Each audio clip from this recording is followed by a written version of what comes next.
appreciate you guys listening. I'm here with my buddy Dave again. We're Hello. finishing our conversation on immigration. If you checked out the last video, you'll see our first part, and this is us just finishing up the conversation and implementing new details that have come up in the past few days.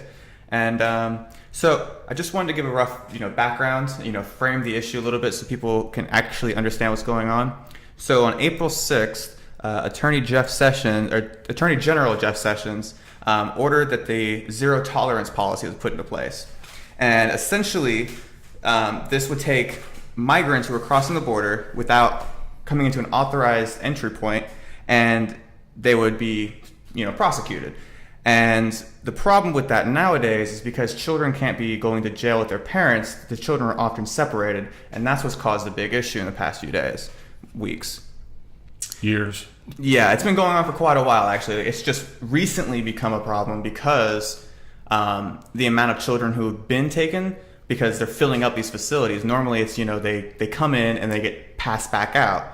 But now it's more like, they have to stay, and they have to stay for a long time. I actually was reading something, and they said that apparently these children would come in, and because of the previous administration's way they would handle it, they would literally just give them a court date and then send them on their way. So I guess my question is A, what do we do about this? And B, what do you think about it? Well, this all started back in 1997 with the Flores resolution, and oddly enough, it was enacted in order to disincentivize people from actually coming to the United States illegally and bringing their children. The whole point being that after 20 days, your children have to be released, but if you claim that you want asylum in the United States, it takes forever. We spoke about this at the last time we spoke. And when the children are released, they're being released mostly to people that are family members here in the United States. The Flores Act has not been really had to be dealt with as much due to the fact that the enforcement has gone down so much. During the Barack Obama administration, there were 25,000 children, was reported on Fox News the other night, that were separated from their families due to this act. It's a giant uproar now, but it didn't seem to be such a big deal, just a few years ago. I think a lot of it has to do with who is currently in the White House. Yeah, freaking out about that for sure. The change in administration, and then also, the zero tolerance policy is a change from the last administration. But it's not necessarily a change of law. It's just they're actually implementing the law now. And instead of allowing people to cross the border and then just say, okay, you have a couple kids, come back in 2 months for a court date, they're saying, no, you're going to stay here in jail for 2 months and we'll figure it out in that period. And, people are now saying things like, they see these tent cities that are popping up because of how many people are having to be detained. And then they're calling it oh, this is the Holocaust is starting. This is Nazi death camps and stuff. And I'm sitting here going, do you realize how much of a disservice you're doing to the situation? These people are actually, tent cities are popping up because we want to take care of these people. And there's so many of them. And, we have, maybe 3 options. 1, turn them away at the border. So when they come over, we just say, nope, you're not coming in. We don't care. 2, we give them, a due process, and we give them either asylum or we deport them, but that takes time and possibly separation of the family. Or we just say, like the previous administrations, just go ahead in our country. We'll figure it out in a couple months. And then they just disappear into the country of 350 million people, and you never find them again. That's the way that it's been for a long time, and it's not working. So, what really needs to happen, obviously, is that Congress needs to step in, do their job, just like we said before, fix this problem. Make it to where that the border is secure. Right now, the border is not secure. It isn't. If it was, then we wouldn't have all these people in detention. There is a backlog of people that are waiting for court hearings and dates to the tune of 600,000 people. Jesus no Christ. Amount of judges that you send down there are going to be able to handle this in any kind of timely fashion. This is something that will take years, and the problem is still continuing to happen. It's not like you stop it and then you deal with it. The problem continues. The flow of people continues, so it's exponentially growing.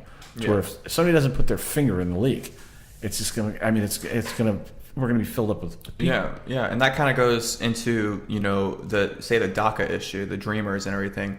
People right now who've been living here for 35 years and they're only maybe 40 years old, they're essentially American, but they're being kicked out because they illegally immigrated here with their parents when they were 5 years old. But that's what's happening right now. These kids who are crossing the borders with their families are going to be future dreamers and DACA recipients. So, like you said, you have to put your thumb in that hole at some point and be like, no, we got to stop this flood. Well, at this point, you need like massive Band-Aid on the dam. Just this past week, it's not a hole anymore. The Trump administration signed an executive order in order to not separate the families and keep the families together. And that's exactly what the left wanted. And he went and did it, and now they're freaking out because now you're putting children in prison with their parents.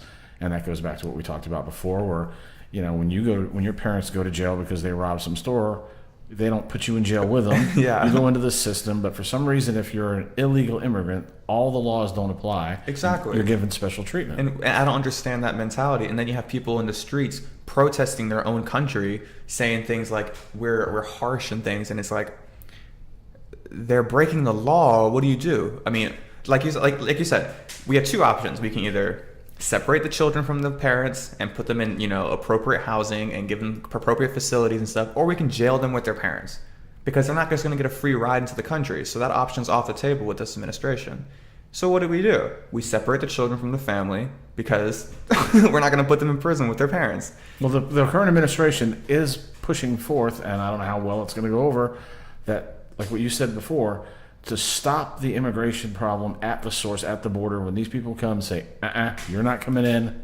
Hit the road, Jack. Head back to where you came from. Yeah. Don't even let them through the door. No due process is the words that they're using. But it's kind of like it's an invasion. They're lucky that they made it that far without being shot at. I mean, other countries, when you try to invade them, they fight back. But it seems like in the United States, we've lost the will to maintain our own borders and our own country, and it's only going to lead to us losing our society. Yeah, maybe. But I think they're leaving for a reason, obviously. Like whether it be economic disparity or they're like fleeing from violence, but they can't just be crossing into another country illegally. Like they need to go through the legal process, and it's so unfair to the people who are actually taking the time to go through the legal process versus somebody who just crosses the border and now they're in the country. I'm sure it pisses the people off that have gone through the experience of having to do it, and then they see now these people just walk in and they get a free ride. Yeah. And it costs well, you walk in with a kid and you definitely get a free ride. But it costs a lot of these people a lot of money and a lot of time to do it the right way, and to have somebody just step to the front of the line, there's a lot of talk about fairness all of a sudden. That to me is like the most unfair thing you could do to somebody. 100%. I mean, especially if you've been trying and you have to go to school and you have to learn about the United States, you have to learn how to speak English. None of these things are happening with the people that are just walking across and say, oh, I got a kid. And a lot of times not even their kid.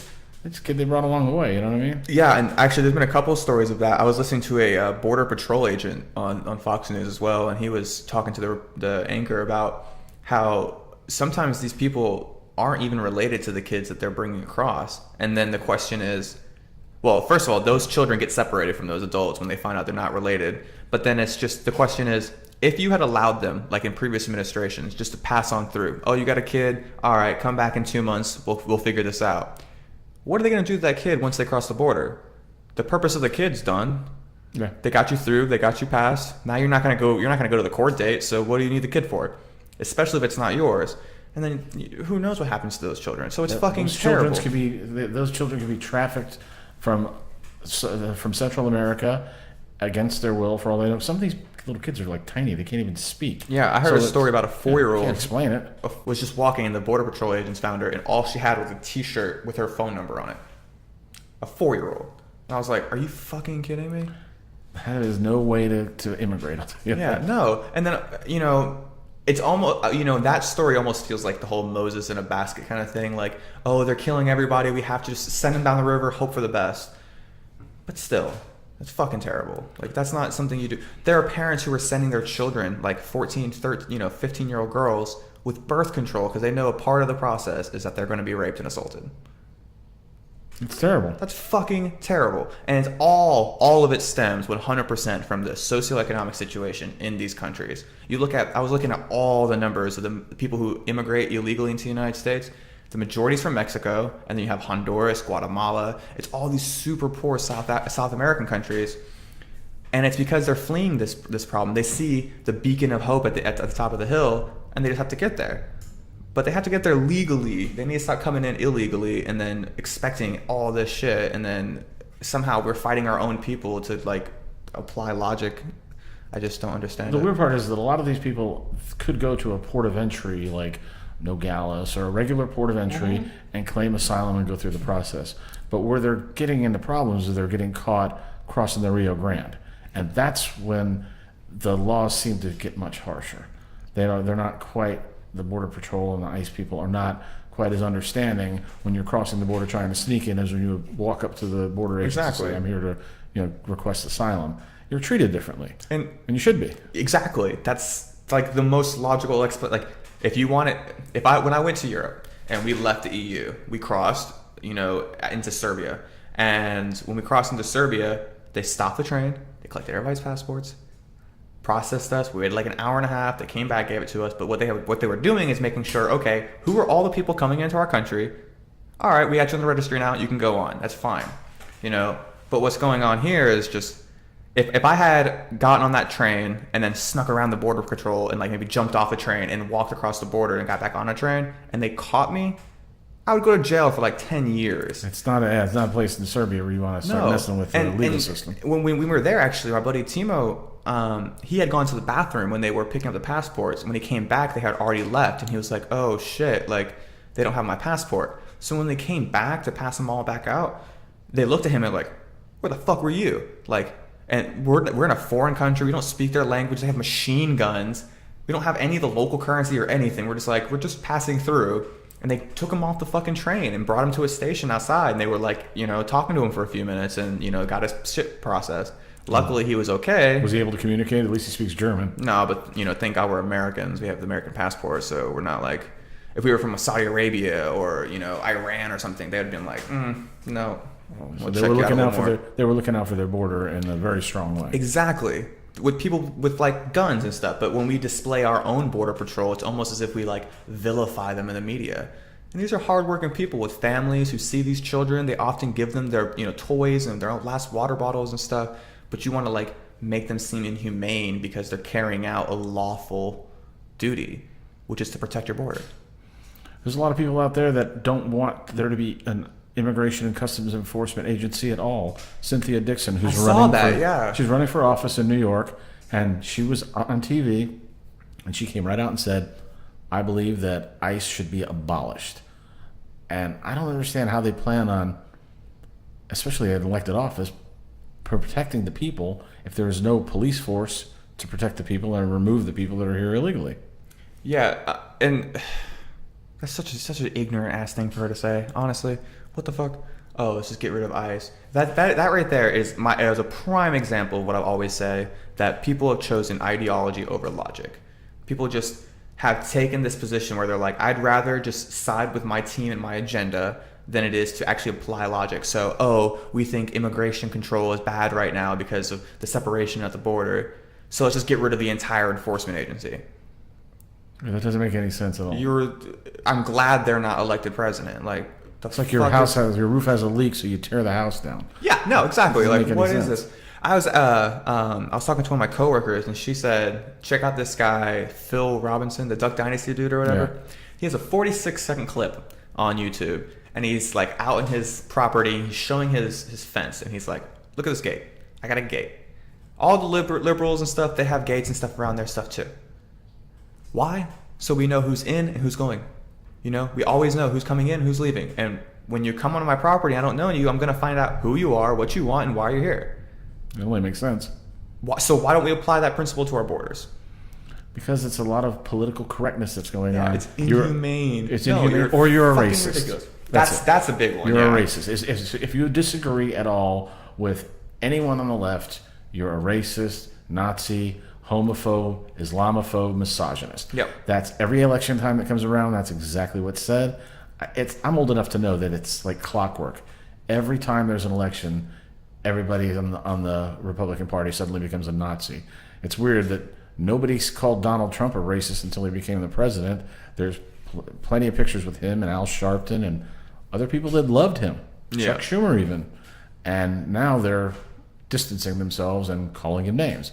That's because he's in the political arena. It's all about politics. Do you honestly think that the left cares about these kids for real. They don't care. If you were to pass a law or come up with a bill saying that, okay, we'll let all these people in, all the illegals in the country, give them amnesty, they can never, ever vote, ever.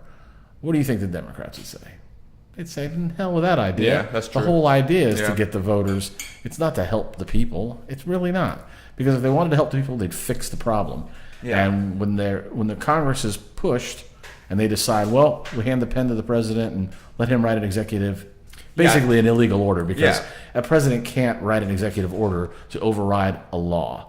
So somebody's down the line here, not too No, long from now. that was Chuck Schumer, Yeah, the but- Senate Minority Leader. But he knows that that's not a legal way of getting around the law. So all it's going to take is some organization to say, this is the ACLU, the American Civil Liberties Union. They're probably going to be one of the people that will be first on board saying, you know what, you can't keep parents and their kids together in detention because you can't detain the children. That's and they're wrong, going to file too. a lawsuit, Yeah. and then they're going to go after him for his executive order. So no matter what happened, Congress is going to have to mess with this eventually. This is going to be, the election is coming so close. The Florida primary is next Thursday. Oh shit. So I mean, it's coming down to the wire. The elections in November. So if these people don't get their shit together, they're going to have a big problem. There's going to be a lot of competition, and even within the I would think the Republicans have more to worry about than anybody because they are not getting anything done, and they're in charge. Yeah. And they're not doing a damn thing. Yeah. They're passing the buck and making things take forever.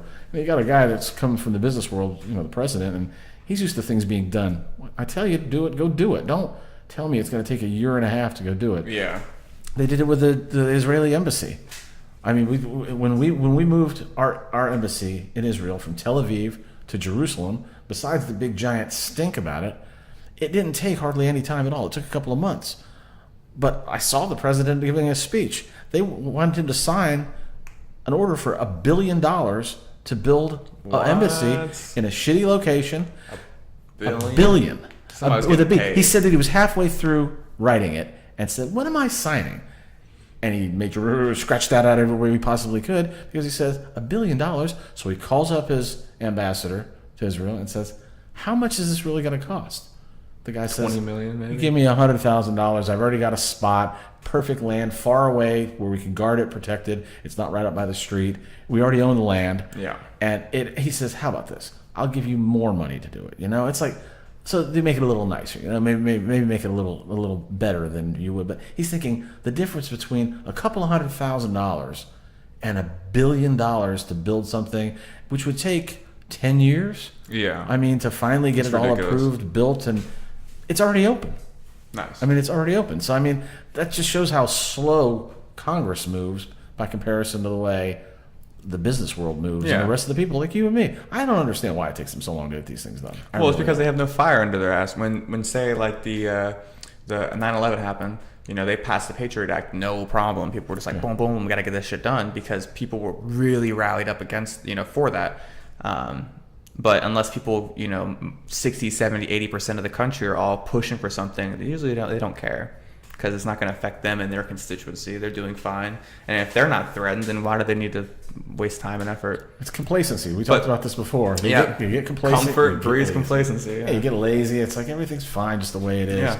And you don't grow. It's not the way that a government should be run. I mean, it's kind of an evolving thing. It should always be changing. And the status quo is not working now. It's just not. That's true. And these guys are being called out on it. I'm glad because they need to do their job, and especially with the election coming up. It's going to be a tight run. Going back to the Chuck Schumer thing though, when he basically said was that Trump should basically write an executive order to fix the loophole and fix the current issue at the border. He was saying that Trump should do this because why would they take the effort and time and everything to write a law? And my thinking is there's only two reasons why he would have done that. A, he's doing it because an executive order can be undone by the next president versus a law that would take a lot of time and effort to repeal. So if they have Trump temporarily fix the issue, when Trump leaves office, they can just unravel it again, have the same porous immigration. Or B, they're just so fucking lazy and caught up in their political game of resistance against the administration that they'd rather just sit on their hands and not do shit. And ironically allow the person they don't want involved in any politics to could dictate all of the politics, because they hate Trump, but they want Trump to write an executive order to fix the issue. And they're encouraging him to expand his power. And not only are they encouraging him to expand his power, but he's illegally expanding his power unconstitutionally, just like President Obama did with the DACA kids. He just wrote an executive order, and it's turned into a nightmare. And this executive order that he just wrote about putting the parents together with the kids in detention, it's only going to turn into a fighting point and a nightmare. Awesome. Let's actually pick up on that point when we come back with the children in detention, because I have a couple of cool things I'd like to talk about. We'll be right back. Appreciate you guys listening.